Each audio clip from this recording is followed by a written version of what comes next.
اب جو لوگ اس کا دفاع کرنے کے لیے آ رہے ہیں، میں ان سے پوچھتا ہوں کہ کیا آپ کا یہ عقیدہ ہے حضرت عائشہ، حضرت عمر، حضرت ابوبکر رضوان اللہ علیہم اجمعین ان کو قبر سے نکالے گا، ان کا 12واں امام اور سولی پر لٹکائے گا؟ آپ کا یہ عقیدہ ہے؟ اگر نہیں ہے تو پھر آپ اس کے اندر لکھے ہوئے اولی الامر کا مصداق 12 ائمہ ہے، اس کا دفاع کس منہ سے کر رہے ہیں اور کس ایمان کی حرارت سے آپ اس کا دفاع کر رہے ہیں؟ خدا کے واسطے سوچئے، ذرا تنہائی میں بیٹھیے، ان چیزوں کو ڈیپلی جا کے دیکھیے، اپنے علماء کے پاس بیٹھے، ان سے پوچھیں کہ اس کا مطلب، آپ خود علماء ہیں جو دفاع کر رہے ہیں، شرم نہیں آتی خدا کی قسم ان لوگوں کو؟ چند ٹکوں کی خاطر بکے ہوئے ہیں وہ لوگ، 40-50 ہزار تنخواہیں ہیں آپ کی، ہمیں تمام آپ کا حسب نسب کچا چٹا معلوم ہے، کن اداروں سے آپ فاضلین ہیں، کن اداروں سے آپ پڑھے ہوئے ہیں، سب پتا ہے۔ آپ کے دوست ہمیں آ کے بتاتے ہیں جی یہ ہمارے ساتھ فاضل ہیں، ایک ایک کمنٹ آپ کا ہمارے سامنے آتا ہے اور ہم دیکھ کے افسوس کر رہے ہوتے ہیں کہ 8 سال امت نے آپ کو کھلایا ہے، پلایا ہے، آپ پر انویسٹ کیا ہے، اور 8 سال کے بعد پڑھنے کے بعد علم فاؤنڈیشن کی نوکری کرتے ہوئے 50-60 ہزار روپے کے پیچھے آپ اپنے ایمان کو بیچ رہے ہیں اور 1 کروڑ بچوں کے اذہان کو آلودہ کرنے کے اندر آپ اپنا کردار ادا کر رہے ہیں،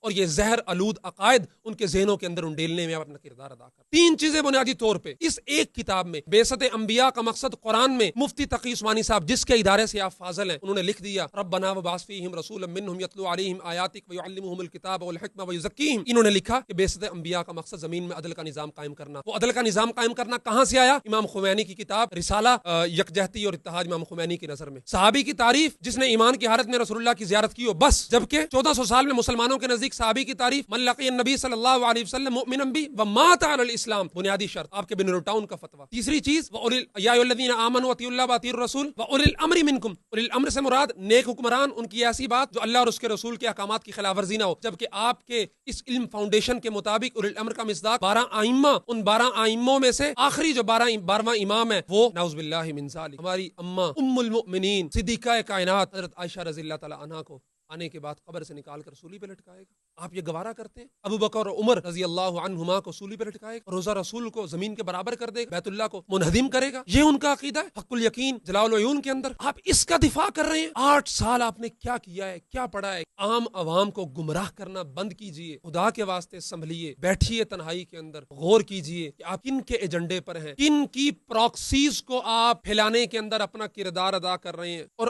یہ دیگر ایک اور بڑا مدرسہ، اس کے فضلاء، اس کے جو اس وقت کے محتمم ہیں، ان کا فتویٰ میں اگر آپ کے سامنے رکھ دوں، جن کی تقریر یہاں پر ہے، ان کے خلاف جو فتویٰ ہے، خدا کی قسم منہ چھپاتے پھریں گے آپ، اور خود ان کے ادارے کے لوگ جو ان کا چہرہ ہے وہ اس مطالعہ قرآن حکیم کے دفاع کے اندر آئے ہوئے ہیں، اور ان کی باڈی لینگویج ان کے الفاظ کا ساتھ نہیں دے رہی۔ کیوں؟ کیونکہ دل میں چور ہے، دفاع کرنا ہے کیونکہ مجبوری ہے، لیکن دل ساتھ نہیں دے رہا ہے۔